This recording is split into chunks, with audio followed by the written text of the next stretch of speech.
Hello friends, ఈరోజు ఈ వీడియోలో AP state doctor NTR UHS ద్వారా convener quota and management quota mop up రౌండ్కి సంబంధించి ఆల్రెడీ వెబ్ ఆప్షన్స్ పెట్టుకోవడానికి ఫిబ్రవరి 5వ తారీఖు సాయంత్రం 5 గంటల వరకు మాత్రమే సమయం ఉంది అని మనకి ముందుగా అనౌన్స్ చేశారు. అయితే ఈ డేట్ ని ఎక్స్టెండ్ చేస్తూ ఫిబ్రవరి 7వ తారీఖు 6 గంటల వరకు కూడా పొడిగించారు. సో ఇంకా ఎవరైనా వెబ్ ఆప్షన్స్ పెట్టుకున్నటువంటి స్టూడెంట్స్ ఉంటే మీరు ఫిబ్రవరి 7వ తారీఖు సాయంత్రం 6 గంటల్లోగా పెట్టుకోవచ్చు. ఆల్రెడీ పెట్టుకున్నటువంటి స్టూడెంట్స్ కూడా మీరు ఒకవేళ మోడిఫికేషన్స్ చేసుకోవాలి అన్నా ఫిబ్రవరి 7వ తారీఖు సాయంత్రం 6 గంటల లోపు ఎన్నిసార్లైనా మోడిఫికేషన్ చేసుకునే అవకాశం ఉంది. అయితే ఈ కన్వీనర్ కోటా అండ్ మేనేజ్మెంట్ కోటాలో ఒకవేళ సీటు వస్తే ఖచ్చితంగా జాయిన్ అవ్వాలా అనేది చాలా మందికి క్వశ్చన్. ఇక్కడ మనకి కన్వీనర్ కోటాకి రూల్స్ వేరుగా ఉన్నాయి, అలాగే మేనేజ్మెంట్ కోటాకి రూల్స్ వేరుగా ఉన్నాయి.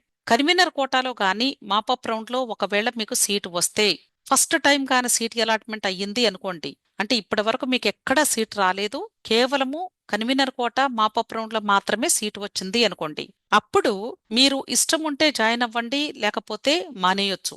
ఒకవేళ మీరు జాయిన్ అయ్యారు అనుకోండి, ఆ తర్వాత మీకు తర్వాత ఎటువంటి అప్గ్రేడేషన్ ప్రాసెస్ కూడా ఉండదు, అంటే ఇదే ఫైనల్ సీట్ అవుతుంది. అలా కాకుండా మీరు జాయిన్ అవ్వలేదు అనుకోండి, మీరు next management quota mop up round లో సీట్ అలాట్మెంట్ పొందే అర్హతను కోల్పోతారు. దానితో పాటుగా కన్వీనర్ కోటాకి మేనేజ్మెంట్ కోటాకి స్ట్రే వేకెన్సీ రౌండ్ లో ఏపీ స్టేట్ వరకు పార్టిసిపేట్ చేసే అవకాశం కోల్పోతారు. అంతేగాని all India quota stray vacancy round లో పార్టిసిపేట్ చేయొచ్చు, అలాగే ఇతర రాష్ట్రాల్లో కూడా మీరు పార్టిసిపేట్ చేసే అవకాశం ఉంటుంది.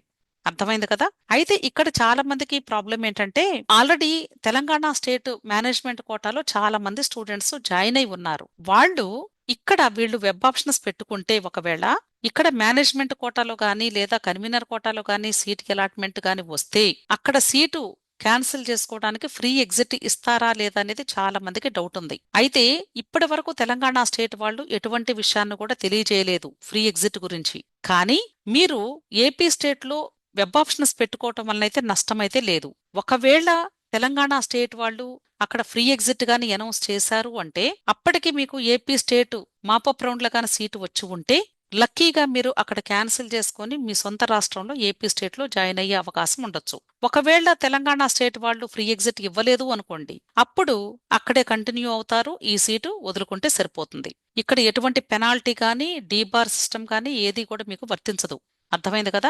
మాపప్ రౌండ్ వరకు ఎటువంటి పెనాల్టీస్ డీబారు ఏది కూడా ఉండదండి. కేవలము స్ట్రే వేకెన్సీ రౌండ్ లో మాత్రమే ఆ ప్రాసెస్ ఉంటుంది. అర్థమైంది కదా? అదే ఒకవేళ మీకు అప్గ్రేడేషన్ వచ్చింది అనుకోండి కన్వీనర్ కోటాలో థర్డ్ రౌండ్ లో అంటే మాపప్ రౌండ్ లో, అప్పుడు మాత్రం మీరు ఖచ్చితంగా 100% అప్గ్రేడేషన్ వచ్చిన కాలేజ్ లో జాయిన్ అయి తీరాల్సిందే.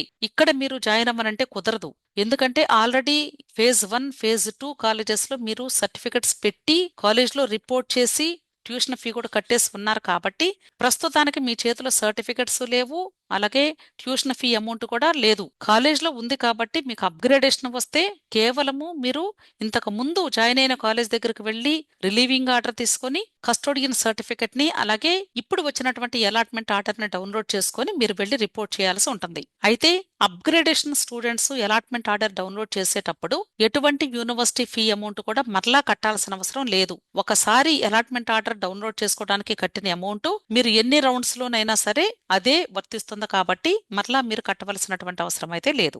కానీ అప్గ్రేడేషన్ వచ్చిన స్టూడెంట్స్ మాత్రం ఖచ్చితంగా మీరు తప్పనిసరిగా 100% కాలేజ్లో రిపోర్ట్ చేసి జాయిన్ అవ్వాల్సిందే. ఒకవేళ మాకు ఇంట్రెస్ట్ లేదు, మేము క్యాన్సిల్ చేసుకుంటాము అనుకున్నట్లయితే అప్పుడు మీరు పెనాల్టీ డీబారు ఈ ప్రాసెస్ లోకి వెళ్లి డిస్కంటిన్యూషన్ ప్రాసెస్ లోకి ఎంటర్ అయిపోతారు. టోటల్ కౌన్సిలింగ్ అంతా కంప్లీట్ అయిపోయిన తర్వాత మాత్రమే డిస్కంటిన్యూషన్ ఫీ అమౌంట్ పెనాల్టీ కట్టి ఆ తర్వాత ఏపీ స్టేట్ కి 3 ఇయర్స్ పాటు డీబార్ చేయబడుతూ మాత్రమే మీ సీటు క్యాన్సిల్ చేసుకోవాల్సి ఉంటుంది. అలాగే మేనేజ్మెంట్ కోటాకి కూడా సేమ్ అండి. మేనేజ్మెంట్ కోటాలో కానీ ఎవరికైనా మాపప్ రౌండ్ లో సీట్ అలాట్మెంట్ వస్తే అది ఫస్ట్ టైం ఫ్రెష్ గా సీట్ అలాట్ అయితే కంపల్సరీ జాయిన్ అవ్వాలని ఏమీ లేదు. కాకపోతే మీరు మేనేజ్మెంట్ కోటాలో వచ్చిన సీటు వద్దు అనుకున్నట్లయితే ఆ తర్వాత కన్వీనర్ కోటాకి కానీ మేనేజ్మెంట్ కోటాకి కానీ స్ట్రే వేకెన్సీ రౌండ్ కి పార్టిసిపేట్ చేయలేరు. కానీ all India quota stray vacancy round కి పార్టిసిపేట్ చేయొచ్చు, అలాగే ఇతర రాష్ట్రాల్లో కూడా మీరు పార్టిసిపేట్ చేసే అవకాశం ఉంటుంది. అంటే కేవలము ఏపీ వరకే అవకాశం ఉండదు. అర్థమైంది కదా? అదే మీకు ఒకవేళ అప్గ్రేడేషన్ వచ్చింది అనుకోండి, అప్గ్రేడేషన్ వస్తే మాత్రం ఖచ్చితంగా దీని ముందు ఎక్కడైతే జాయిన్ అయ్యారో ఆ సీటు ఇమ్మీడియట్ గా క్యాన్సిల్ అయిపోతుంది. ఇప్పుడు ఫ్రెష్ గా ఏదైతే అప్గ్రేడేషన్ వస్తుందో ఆ కాలేజ్ దగ్గరికి వెళ్లి 100% మీరు జాయిన్ అయి తీరాల్సిందే. లేదు అంటే డిస్కంటిన్యూషన్ ప్రాసెస్ లోకి వెళ్తారు. అప్పుడు పెనాల్టీ ప్లస్ డీబార్ సిస్టమ్ మీకు అప్లై అవుతుంది. ఇంకొక విషయం ఏంటంటే, ఎవరికైతే కన్వీనర్ కోటాలో మాపప్ రౌండ్ లో సీట్ అలాట్మెంట్ వస్తుందో, ఒకవేళ ఆ స్టూడెంట్ దీని ముందు రౌండ్స్ లో మేనేజ్మెంట్ కోటాలో గాని ఫేజ్ 1 ఫేజ్ 2 లో ఎక్కడో ఒక చోట జాయిన్ అయి ఉంటే ఆటోమేటిక్ గా ఆ సీట్ క్యాన్సిల్ అయిపోతుంది. కేవలము కన్వీనర్ కోటాలో థర్డ్ ఫేజ్ లో వచ్చిన సీట్ మాత్రమే ఉంటుంది. ఆ సీట్ క్యాన్సిల్ అయిపోతుంది కాబట్టి మీరు ఆ కాలేజ్ దగ్గరికి వెళ్ళినప్పుడు ఆ కాలేజ్ వాళ్ళు మీరు కట్టినటువంటి ట్యూషన్ ఫీ అమౌంట్ మీకు ఇచ్చేస్తారు, రిటర్న్ చేసేస్తారు. ఇప్పుడు మీరు కన్వీనర్ కోటా థర్డ్ రౌండ్ ఎక్కడైతే అలాట్ అయిందో అక్కడికి వెళ్లి జాయిన్ అయ్యే అవకాశాన్ని కల్పిస్తారు. ఈ ఫెసిలిటీని యూనివర్సిటీ వాళ్లే మీకు ఇస్తూ ఉన్నారు. అర్థమైంది కదా? సో మీకు ఇష్టం ఉంటే ఈ థర్డ్ రౌండ్ లో వెళ్లి జాయిన్ అవ్వచ్చు. లేదు అంటే మీరు క్యాన్సిల్ చేసుకొని నెక్స్ట్ స్ట్రే వేకెన్సీ రౌండ్ లో అవకాశాన్ని మాత్రం వదులుకోవలసి ఉంటుంది. అయితే నేను ఇంతకు ముందు వీడియో చేసినప్పుడు మేనేజ్మెంట్ కోటాకు సంబంధించి వెబ్ ఆప్షన్స్ నోటిఫికేషన్ పీడిఎఫ్ ఫైల్లో 14th పాయింట్ దగ్గర ఇది ఇంతకు ముందు లేదు, ఇప్పుడు ప్రెజెంట్ ఇచ్చారు అని ఒక పాయింట్ గురించి మీకు డిస్క్రైబ్ చేశాను. ఇక్కడ మీరు చూడొచ్చు, ఇది ముందుగా ఇచ్చినటువంటి నోటిఫికేషన్, అంటే జస్ట్ ఒక 2 days బిఫోర్.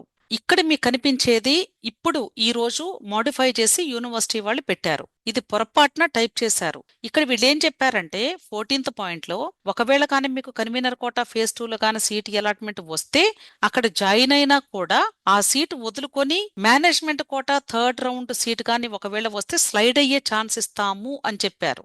ఇది యాక్చువల్ గా మనకి రూల్స్ లో లేదు, అది పొరపాటున ప్రింట్ చేసేస్తారు వాళ్ళు. అయితే దీని గురించి నేను ఆల్రెడీ వీడియోలో కూడా ప్రస్తావించాను. ఈ రూల్ అయితే ఉండదు, ఒకవేళ ఉంది అంటే మాత్రం స్టూడెంట్ కి బెనిఫిట్ అవ్వచ్చు అని చెప్పాను. ఇప్పుడు యూనివర్సిటీ వాళ్ళు ఈ 14th పాయింట్ ని డిలీట్ చేసేసి డైరెక్ట్ గా ఈ continuation 14th point just university fee గురించి, ఆ తర్వాత హెల్ప్ లైన్ నెంబర్స్ ఇచ్చేశారు. అంటే టోటల్ గా 15 పాయింట్స్ మాత్రమే ఇచ్చారు. అర్థమైంది కదా? సో మేనేజ్మెంట్ కోటాలో జస్ట్ 2 days బిఫోర్ ఇచ్చినటువంటి నోటిఫికేషన్ ప్రకారంగా 14th పాయింట్ లో చెప్పినటువంటి పాయింట్ లేదు. అంటే కన్వీనర్ కోటాలో ఫేజ్ 2 లో సీట్ అలాట్మెంట్ వచ్చి జాయిన్ అయిన స్టూడెంట్స్ ఆ సీట్ నుండి మేనేజ్మెంట్ కోటా థర్డ్ రౌండ్ లో స్లైడింగ్ అవ్వటానికి ఛాన్స్ లేదు. ఈ విషయాన్ని గమనించండి. అర్థమైంది కదా? ఈ రెండు కూడా మీరు కంపేర్ చేసుకోండి. ఇవి నేను ఆల్రెడీ డౌన్లోడ్ చేసుకొని పెట్టుకున్నాను కాబట్టి నా దగ్గర ఇన్ఫర్మేషన్ ఉంది. ఇప్పుడు ప్రెసెంట్ మీరు ఆన్లైన్లో కానీ వెబ్సైట్లోకి వెళ్ళి డౌన్లోడ్ చేస్తే ఈ 14th పాయింట్ తీసేశారు. సో మీ అందరికీ అర్థమైంది అనుకుంటున్నాను. ఈ నీట్ పీజీ కౌన్సిలింగ్ కి సంబంధించి మీరు యూనివర్సిటీ వెబ్సైట్ లో వచ్చే ప్రతి ఒక్క నోటిఫికేషన్ కూడా పీడిఎఫ్స్ ఓపెన్ చేసి చదవండి మీరు. అంతేగాని ఆ వీడియోలో చెప్పారు ఇక్కడ చెప్పారు అనేది కాదండి. దయచేసి మీరు పీడిఎఫ్స్ ని అప్డేటెడ్ గా చదువుకుంటూ ఉండండి. యూనివర్సిటీ వాళ్ళు కామ్ గా ఈ రూల్స్ మార్చేస్తున్నారు. అంటే కనీసం ఇక్కడ రివైజ్డ్ అనే పదం కూడా యూజ్ చేయకుండా సింపుల్ గా ఆ స్టేట్మెంట్ లేపేశారు. ఇది జస్ట్ నేను లక్కీగా చెక్ చేశాను కాబట్టి కనిపించింది. సో ఇలాంటివి మనకి రిపీటెడ్ గా జరుగుతూ ఉన్నాయి కాబట్టి దయచేసి మీరందరూ కూడా ఈ లేటెస్ట్ గా రిలీజ్ అయ్యేటువంటి ప్రతి ఒక్క నోటిఫికేషన్ కూడా 1-2 సార్లు ఫ్రీక్వెంట్ గా చూస్తూ ఉంటే బెటర్ అని నా ఉద్దేశం. సో వీడియో నచ్చితే లైక్ చేయండి, మీ ఫ్రెండ్స్ కూడా షేర్ చేయండి. అలాగే నా ఛానల్ తప్పకుండా సబ్స్క్రైబ్ చేసుకోండి. మీకు ఇంకా ఏదైనా డౌట్స్ ఉంటే టెలిగ్రామ్ గ్రూప్ ఉంది, టెలిగ్రామ్ గ్రూప్ లో జాయిన్ అయినట్లయితే నా వంతుగా మీకు హెల్ప్ చేయడానికి వీలవుతుంది. ఈ టెలిగ్రామ్ గ్రూప్ లింక్ నేను వీడియో క్రింద డిస్క్రిప్షన్ లో ఇస్తూ ఉన్నాను. Wish all the best. Thank you.